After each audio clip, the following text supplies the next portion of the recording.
Price the Lord. Hallelujah. യേശുവേ നന്ദി, യേശുവേ ആരാധന. പ്രിയമുള്ളവരെ, ഈ പ്രഭാതത്തിൽ നമ്മൾ ധ്യാനിക്കുന്നു, പ്രാർത്ഥിക്കുന്നു. പ്രത്യേകിച്ച് വിജയം നൽകുന്ന കർത്താവ് നമ്മുടെ കൂടെയുണ്ടെന്നുള്ള ബോധ്യത്തോടു കൂടി ഈ ദിവസത്തെ എല്ലാ പ്രവൃത്തികളും ദൈവത്തോടു കൂടെ അനുഗ്രഹം ഭാവിക്കുവാൻ ദൈവം നമ്മെ സഹായിക്കട്ടെ. പ്രത്യേകിച്ച് നിങ്ങൾക്ക് വേണ്ടി അച്ഛൻ പ്രാർത്ഥിക്കാം. ഈ പ്രഭാതത്തിൽ തന്നെ നേരത്തെ ഉണർന്ന് വചനം ശ്രവിക്കുന്ന എല്ലാ മക്കളെയും കർത്താവ് അനുഗ്രഹിക്കട്ടെ എന്ന് അച്ഛൻ പ്രാർത്ഥിക്കാം കേട്ടോ. Price the Lord. Hallelujah, hallelujah. പ്രിയമുള്ളവരെ, നമ്മളൊക്കെ എല്ലാവരും ആഗ്രഹിക്കുന്നത് ഞാൻ എല്ലാത്തിലും വിജയം പ്രാപിക്കണം, എനിക്ക് ദുഃഖം വരരുത്, സന്തോഷം വരണം, ഞാനുമായി ബന്ധപ്പെടുന്ന എല്ലാവരും എന്നെ അംഗീകരിക്കണം.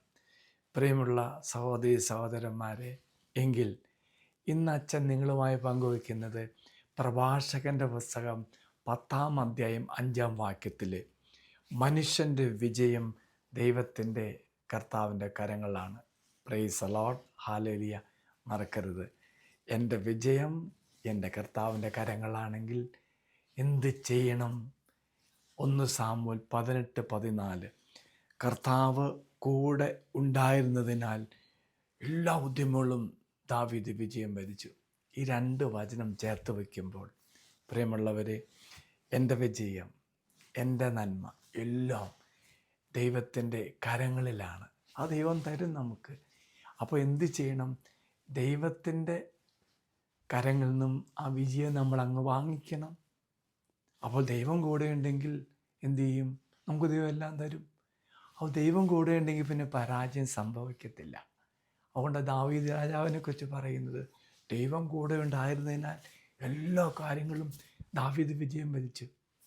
പ്രിയമുള്ളവരെ, നമ്മുടെ ജീവിതത്തെ സമർപ്പിക്കാം. സാമ്പത്തിക ബുദ്ധിമുട്ടോ അല്ലെങ്കിൽ രോഗപീഠകളോ, അല്ലെങ്കിൽ നമ്മുടെ മക്കളിൽ പരീക്ഷ ഉണ്ടാകാം, അല്ലെങ്കിൽ വചനം ശ്രദ്ധിക്കുന്ന മക്കൾ ഏതെങ്കിലും പരീക്ഷ ഉണ്ടാകാം, ഒരിക്കലോ ഒരുപക്ഷെ വിദേശത്ത് പോകാൻ ആഗ്രഹിച്ചാകാം. ഏതെല്ലാം തരത്തിൽ ഇന്ന് നിൻ്റെ വ്യക്തിപരമായ ജീവിതത്തിൽ വിജയം നേടണം, കർത്താവ് തൊടണം. എന്താവശ്യമായിക്കോട്ടെ, ഏത് നിയോഗമായിക്കോട്ടെ, എന്തൊക്കെ വെച്ചോ നീ പ്രാർത്ഥിക്കുന്നോ, വിശ്വസിക്കുക. തമ്പുരാനോട് കൂടെയാകുമ്പോൾ തമ്പുരാൻ നിനക്ക് വിജയം തരും. എങ്കിൽ പ്രിയമുള്ളവരെ, ദാവീദ് എല്ലാ കാര്യങ്ങളും വിജയിച്ചുവെങ്കിൽ നമ്മുടെ ജീവിതത്തിലും ഈ വിജയം നമുക്ക് കർത്താവ് തരും. സ്വാഭാവികമായിട്ട് ദാവീദ് പാപം ചെയ്തില്ലേ? നമ്മളും പാപം ചെയ്യും. പക്ഷേ ആ ഒരു കുറ്റബോധമൊന്നും വേണ്ട. ഒന്ന് മാത്രം ചിന്തിക്കുക. എന്താണെന്നറിയാമോ? ഞാൻ എൻ്റെ കർത്താവിനോട് കൂടി ആയിരുന്നു, ഇന്നല്ല എൻ്റെ ജീവിതത്തിൽ എല്ലാ കാര്യങ്ങളും ഞാൻ വിജയിക്കും. ധൈര്യമായിട്ട് പറഞ്ഞ് സംഭവിച്ചിരിക്കും. കർത്താവിൻ്റെ കൂടെ ആയാൽ മതി കേട്ടോ.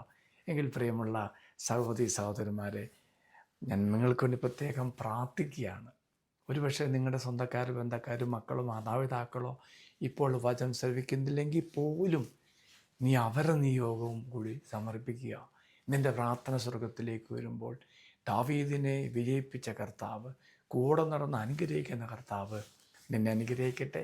ആർക്കുവേണ്ടി പ്രാർത്ഥിക്കുന്നു അവരെയും കർത്താവ് അനുഗ്രഹിക്കട്ടെ എന്ന് പ്രാർത്ഥിക്കുന്നു. ഒപ്പം നിങ്ങൾ വചനം മറ്റു മക്കളുമായി പങ്കുവയ്ക്കുമ്പോൾ ഇത് പിന്നീട് ശ്രദ്ധിക്കുന്ന മക്കളും അനുഗ്രഹം പ്രാപിക്കട്ടെ എന്ന് അച്ഛൻ പ്രത്യേകം പ്രാർത്ഥിക്കുന്നു.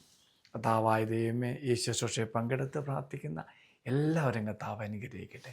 വിജയം നൽകുന്ന കർത്താവെ, ഈ മക്കളുടെ ജീവിതത്തിൽ വിജയം നൽകി അനുഗ്രഹിക്കണമേ. അങ്ങനെ മഹത്വപ്പെടുത്താൻ തക്ക തരത്തിൽ ഒരു പ്രവൃത്തി ഈ മക്കൾ കാണുവാൻ ഇടവരുത്തണമേ. അമ്മേ മാതാവേ, ഞങ്ങൾക്ക് വേണ്ടി മാധ്യസ്ഥം പ്രാർത്ഥിക്കണമേ. നമ്മുടെ കർത്താവായ ഈശോ മിശിഹായുടെ കൃപയും പിതാവായ ദൈവത്തിൻ്റെ സ്നേഹവും പരിശുദ്ധാത്മാവിൻ്റെ സഹവാസവും നാം എല്ലാവരോടും കൂടെ ഉണ്ടായിരിക്കട്ടെ, ഇപ്പോഴും എപ്പോഴും എന്നേക്കും. ആമേൻ. ഒരു നല്ല ദിവസം ആശംസിക്കുന്നു. കർത്താവ് എല്ലാവരെയും അനുഗ്രഹിക്കട്ടെ. Price the Lord.